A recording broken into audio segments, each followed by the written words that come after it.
County Auditor. It reads, Dear Mr. Parkinson, below you will find the procedure for manually calculating real estate tax bill. Fair market value $100,000 times 35% to arrive at the assessed value equals $35,000.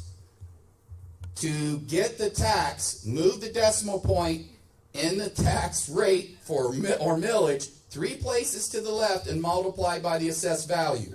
35,000 times 0.00499 equals exactly what we said it was, $174.65. In the case above, 4.99 mil levy would then cost $174.65 per $100,000 of market value for a property owner. Best regards, Scott Yamamoto, or I'm not sure. Yamamoto. So that's where it came from. I know there was a lot of confusion about that, but that's directly from the county auditor, consistent with what we've talked about. Yeah, so what Bill just whispered in my ear was also the way that's written, it might be common sense to say, well, why don't you write it better? We don't write it. It's illegal. If we change a single word on that, it could cause the levy to be invalidated. It's technically not incorrect. It's just you have to go through the calculations yourself. I know, it's crazy. So pay to participate challenges, we talked about this already. One thing I didn't mention, when we're talking about sports, if you're going to propose bringing some of them back, please remember Title IX. Title IX says what? Equality between male and female sports. The other thing you have to keep in mind, and I do not, and I want to be very careful when I say this, because I completely support the union's position on this. If we have negotiated agreements where they've negotiated, given something, got something, sometimes what they get are supplementals. And if you take a supplemental and somebody comes in and volunteers, it's called supplanting, and the unions don't like that. And I get it. Because then the position is, well, we negotiated and gave something up to get this, and now somebody's just coming in and doing it for free. It's not sustainable either. That mom or dad might do it for a year or two, but not long term. And then this is going to be a direct question we're going to pose to you at your tabletops. Continuing levy, types of levies that the board has to make a decision on. A fixed dollar for an indefinite period of time appears as millage. That's called a continuing levy. Then the ones you are used to, emergency operating levy, is a fixed dollar for a fixed amount of time and must be renewed by the voters, appears as dollars. So 4.99 generates roughly 8.5 million. So if you wanted to have an emergency operating levy to collect the same amount, it would be asking for $8.55 million. Okay? The fact, yes, sir. An emergency levy is also in terms from 1 year to 10 years. That's correct. It cannot be longer than a 10-year time period. Factors to consider. We've shown this before, but I think it's an important one to look at.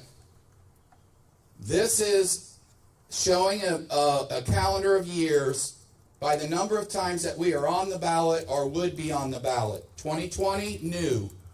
Fiscal year 22, renewal. 23, renewal. 24, renewal. 28, new money, renewal. Fiscal year 29, renewal. Fiscal year 30, renewal. Fiscal year 32, renewal. Fiscal year 33, new money, renewal. Fiscal year 34, renewal. 38, new money, and a renewal. Fiscal year 39, renewal. So I've heard things like the board or Steve Thompson or Bill Parkinson, you're not listening to us. We voted this down in August. Why did you stick another continuing levy up there when you knew it failed so miserably in August? You have to have 2 resolutions to be on the ballot, and those both had to be passed and submitted before we even knew the election results of August. So that's one reason. This is another reason. So you see all that on the calendar. In odd years, it's anywhere from $30,000 to $90,000 that taxpayers in this community pay to be on the ballot. It's not free to be on the ballot. That pales in comparison to what it does to our credit rating. The district receives a credit rating just like you receive a personal credit rating. And our credit rating has been going down. And Moody's is a credit rating agency that does our credit ratings. And I'm going to let Mr. Parkinson go about 30 seconds here and tell what that is. So like Steve said, we have a credit rating. Ours is expressed in letters instead of numbers, but it's the same thing.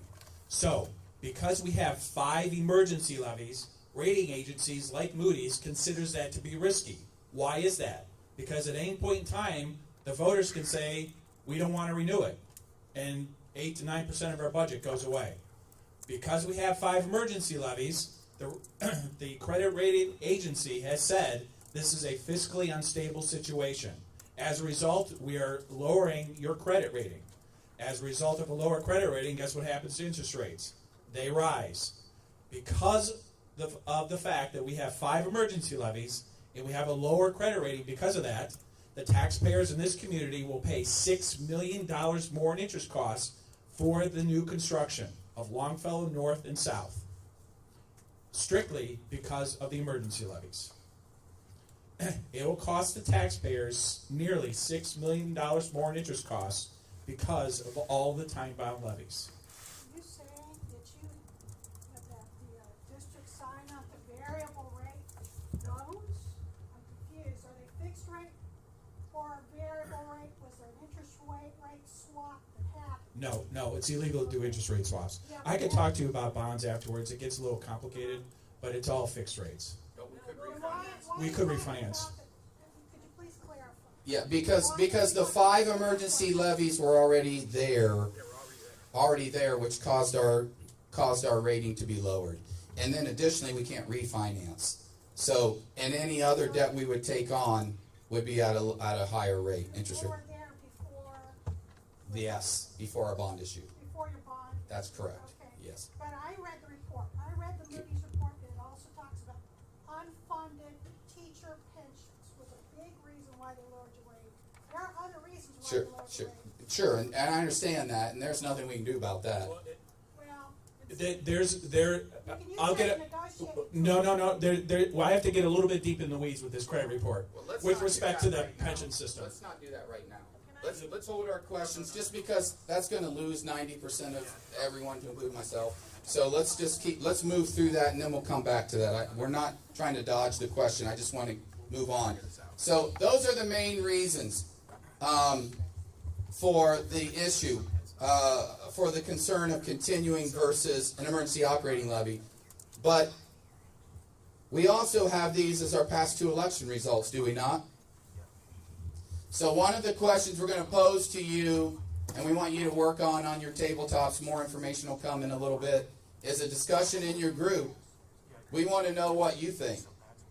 Should March be a continuing operating levy? Should March be an emergency operating levy, which is the time-bound? I don't think there's a right or a wrong answer here.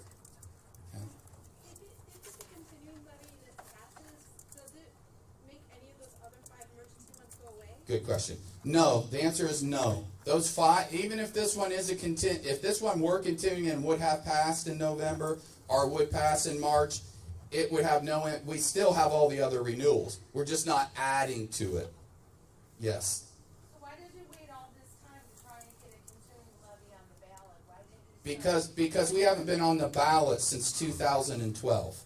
So, and we did try the only way to get rid of these levies is called a substitute levy, which we did try a substitute levy 2 years ago, and it failed. So we've been talking about this issue. So I'm done here. I want to turn it. get back to that first slide so everyone can see where we're headed next? Sure. Thank you so much. We're going to talk about all that. Okay, I'll get you set. All right, so the next thing that's going to happen for all of you is we will come around with a list of questions. And we hope, and we'll give you some blank paper, we'll hope that you'll have some good discussions and come up with some answers for us or suggestions regarding your thoughts. And when you finish, we'll ask each of you, as I said before, to complete a survey here in the room. We'll show the survey results. When we're done, some of the things that Mr. Thompson covered will be in that survey, and then that'll be it for the evening. So we're going to set a timer for you guys. It'll take a couple minutes. We're going to pass out some information for you. We will also put index cards on your table because I know a lot of people had questions. If there happen to be a zillion questions, somehow, some way, we will get those answers to you. So thanks again for being here. We're going to come around and pass stuff out. We're going to give you about 20 minutes to work, and then we'll regroup again.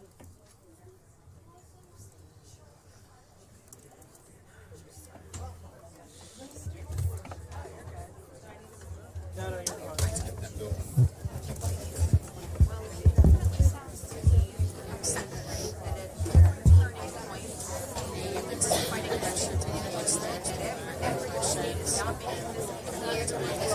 What we'll do is we'll answer them on paper when we do that. What we'll do is we'll answer them on Facebook or on our website. We'll answer them. That's what we'll do.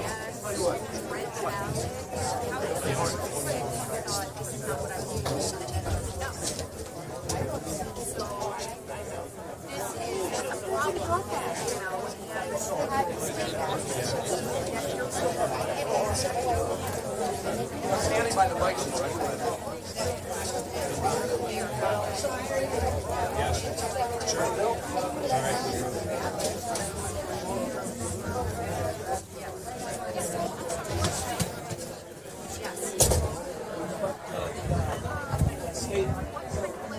If people have questions while they're working regarding amounts of dollars for certain things, please raise your hands and either Bill or Mr. Thompson will come around. How are you? I'm doing well. How are you? The last time I saw you, I scared the holy heck out of you. What was that? You're on some street. There was the street. More about it. Oh, yeah. So I apologize. No, it's good. It's good to see you again. Hi, I'm Emily. Having to go back on for renewals and new. It's one more.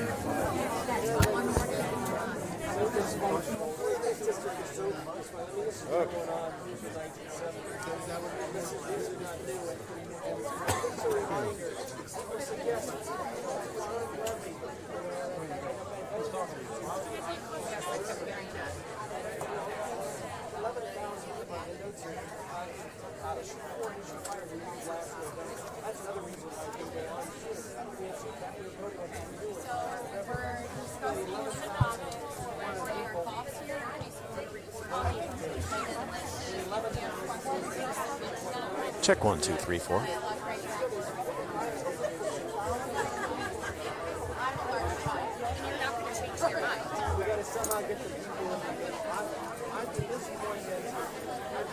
Okay. Just want to walk around and get 3 or 4 people here real quick.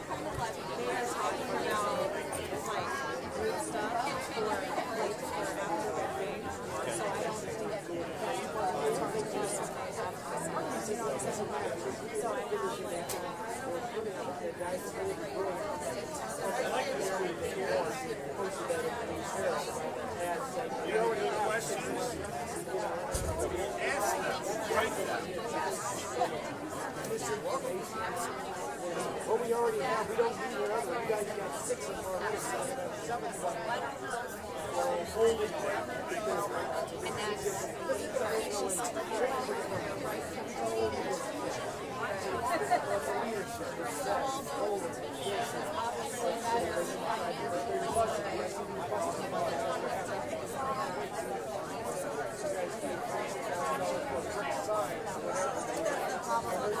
I was outside the pool, and there was a rumor going on that the pool was small for you to sort of suggest that a week part of it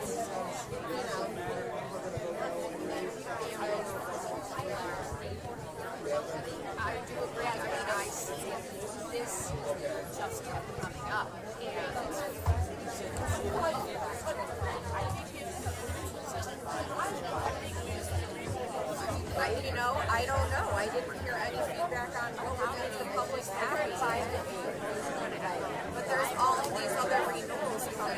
It's terrifying. So with an end game date, 5 to 8 years, 8 years, what if there's something else that can happen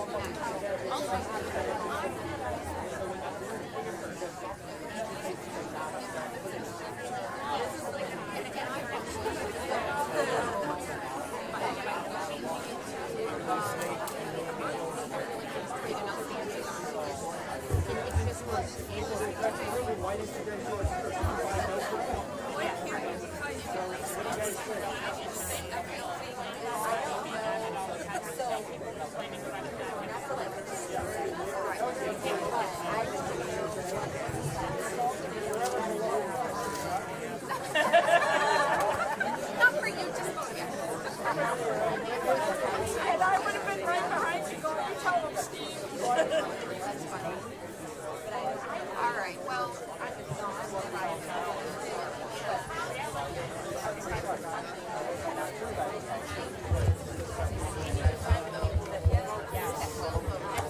My plan is step up and shoulder my own thing. I am a freshman. My senior has been in marching band for 4 years. I was assistant treasurer for band boosters. I reached out to somebody on that. Give me a list of kids that graduated the last 5 years. She's getting me that, and I'm reaching out to every single one of them. Hey, you guys registered? Guess what? If you're not, here's a registration. Send it in. I'm going to ask them to sign up for the flag. I say, hey, registration deadline is this day. If you're interested in it, then it's going to be, hey, you know, you can ballot. Hey, turn that ballot in. Not going to do absolutely. Some of these kids are going to be in struggle. And I want the vote for not wherever they are.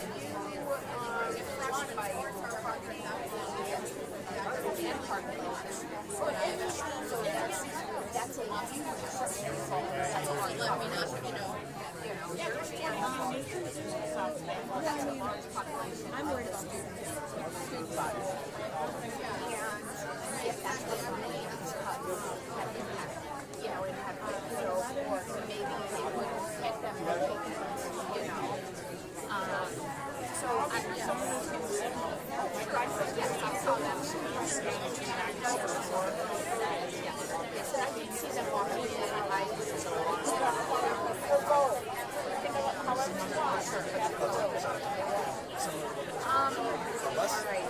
I think that's the way.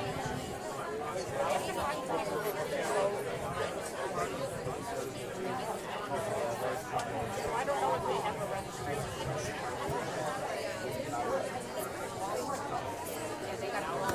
Check 1, 2, 3. So can you hear Steve pretty well up there? He's talking.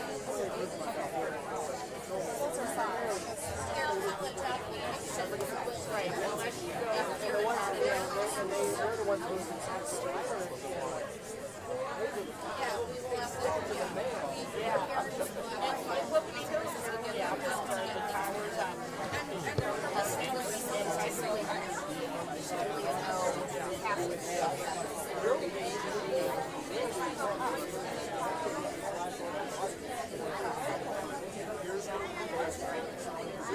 I was depending on my secretary. Typically, marries everybody else. I mean, they was going to try out. My son will work out for 4 months for the baseball team, and he will try out. And yeah, it's good. Find out if you're not ready. You did them to do absentee ballots. You have a period of time to send that in. It's not doing that day off that week. And it's that time, you know, you're getting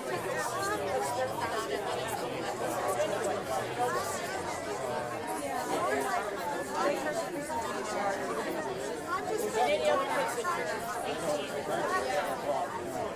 I know we're busy. Yeah, we're busy.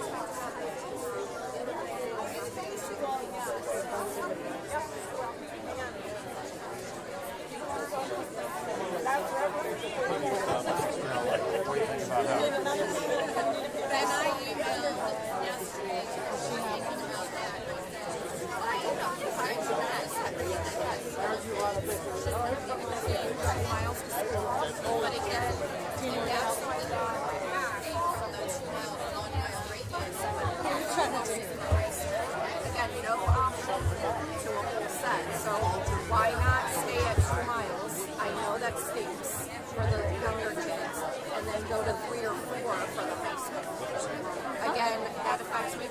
says my child is 5.8 minutes away from town. With a backpack Yeah, it's super on easy. back and a backpack And on quick. front. Because we're not locked on. And locked doesn't This is, so we're just, so your parents, yeah, that's right. Yeah. with the bus. We got two kids in the school. One who goes to the School of Innovation, and one who just started. This is his first year at Eastlake North High School. oh nice, I don't know what it costs. so what are your thoughts on, first of all, the fact that the levy keeps failing? For the elementary. Well, this levy, so this is our second strike, right? And I think they're taking the opinion that 3 strikes and we're out. But this is new money. I think it's just voter fatigue. You know, the problem is that Willoughby-Eastlake City Schools. Now, I know he said they haven't been on the ballot since 2012, which isn't true. You know, every year they're on the ballot for a renewal, sometimes twice a year. And so, if you live in Willoughby or Eastlake or Willoughby Hills, it gets tired. You seem like they're always asking for money. You know? But that's just the way that the levies were set up initially. Do you have any solutions or maybe ideas? Because, you know, these cuts did hit the students pretty hard this time. Well, they did and they didn't. It's interesting because if you look at the athletic cuts and the non-athletic cuts, they cut all of the non-athletic programs. And the athletic cuts, they're much more forgiving. You know, they cut some middle school sports and freshman sports, but all the rest of the sports are still there. They're still funded. And I would like to see the numbers in sports separately. How much does football cost? How much does basketball cost? You know, I'm not against sports, but I am for fairness. If you're going to cut all non-athletic, then maybe cut all athletic. And you get more people out to vote in those. And I see what you're talking about, the voter fatigue. We see it a lot where it's always there and people are just like, no, I don't even. But when he said that, you know, 75%, I think he said, of people who didn't vote, yes. Does that number like bother you at all? It does, but I think that's just an unfortunate sign of the times. You know, whether you're talking about local elections or state elections or national elections, it's unusual to get a really high voter turnout, unfortunately. And sometimes the people who show up, they're not very well informed. And with only about 25% instead of the community being parents, that's, you know, it's a small percentage. It's a tough sell. It is. But the best thing we could hope for is educated voters who understand the issue. So with your group discussions, how are those going? Our table's kind of all over the place. So, Are you hearing anything good, though, that could be taken away from this and given to the committee? well, they were trying to decide whether or not it should be emergency levy or continuous levy. What are your thoughts on that? I say cut sports in March and make it a continuous levy. That's your best bet for getting a continuous levy through. You'll get more people to support the levy. Because we even heard some parents whose kids play football, they didn't vote because they said, well, my son's not affected. So. That's sad. But maybe if their son was affected, they would come vote. What is your name? My name's John McClellan. And how do you spell your last name? McClellan. Thank you so much. I think you got one behind you here as well.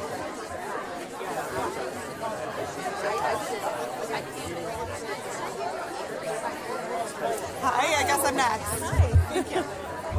Should I stay with you? These are good questions. Tell me when you are ready.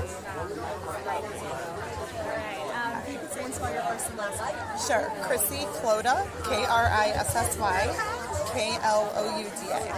And your parent, how many kids do you have in your district? So I have 3 boys. The 2 older ones are in the district, and then I have a younger son. Yeah. What are your thoughts on this whole discussion with the committee? So, well, I think this is fantastic. I think this is what we need to do. We need more minds. You know, we need to hear from the parents and hear from the community. Like, what do we want? to keep? What are we willing? Because we have to make some cuts. You saw the presentation. We're going into the red, and money isn't just going to appear, so we have to do something. And so I think getting all these minds together and letting people discuss it, first of all, it lets the community feel like they're part of the decision-making process.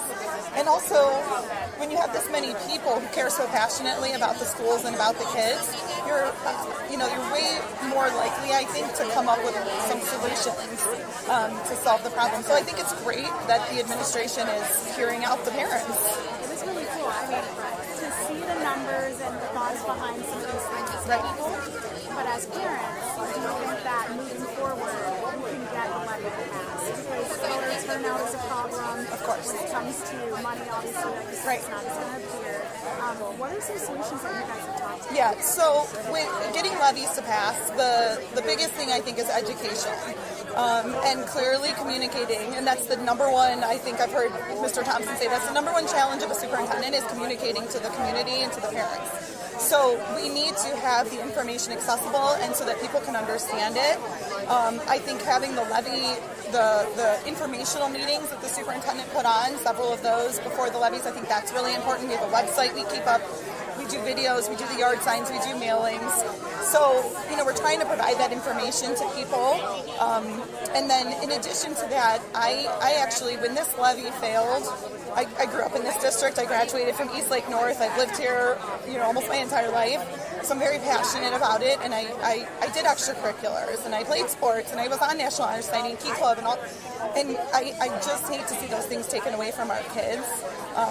It was a huge blow to the kids. I mean, I have kids that were pulled out of activities mid-season.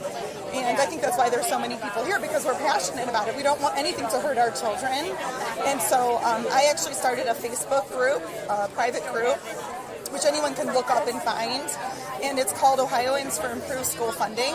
So really with two goals. One, to rally the troops, really, and form an army of people who are passionate locally about our school district so that we can get it passed the next time around, but also so that we can share information about how the state funds schools so that we can hopefully make changes to that. It was found unconstitutional 22 years ago, and we're pretty much still doing the same thing. The changes haven't been made to how we fund our schools in Ohio, and it really needs to happen. And so we're in the process of educating ourselves in the group. I just started it on Wednesday. We have about 1,400 people in the group. I imagine after tonight we'll get some more. But we were over 1,000 in like 36 hours. I mean, it just shows you how much people care, and that's encouraging. Sorry, my voice is starting to go. But the main thing is educating ourselves on how the state funds schools, and then sharing, what do we do to make a change? And so that's really the goal of the group. So I think all of those efforts combined, we can get this levy passed, but it's also about making change across the state. Yeah, I think that is, when you're talking root or systemic issues, if that's one of them, you're right, it needs to be addressed. Right. Right now, though, we're in this deficit, Yes. and it seems like you said, a lot of people are impacted. Sure. Are these questions and all of this, is this helpful? I do think that this is helpful, and I actually in that Facebook group I I let people know I was meeting with Mr. Thompson last Friday and said, share your questions with me so I can take them to. I had 150 comments on just that post, and so people want their questions answered. I think this presentation that he did answered a lot of those questions, and then I think that hearing from the treasurer on how levies work, how our budget works, I think that's helpful for people. It's that education piece. And as long as things are running smoothly in the schools and your kids have all their activities, you're not really paying attention. Everyone has all these other things they're paying attention to. But as soon as you start to get impacted, especially within your own home, when your kids are impacted, when their friends are impacted, all of a sudden, people are really interested in how this all works. So this is very, very important and very helpful to people, I think. Anything? I think we're good. Thank you. Do you need anyone else? Maybe one more, if we had time. Male, female, parent? We have a male and a female. Well, a female parent, yeah. Female parent? Maybe about one of these questions. Okay. So I think we're good.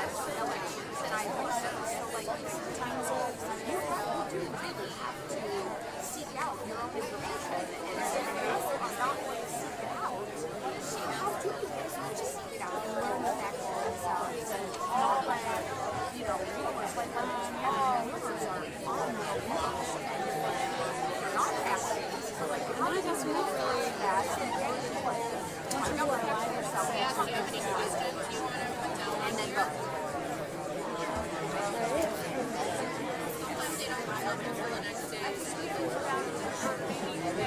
Hi. meet you. Hi, I'm Dorsina. Hi, nice to meet you. I'm Sandy. Sandy, nice to meet you. We just have a couple questions just about the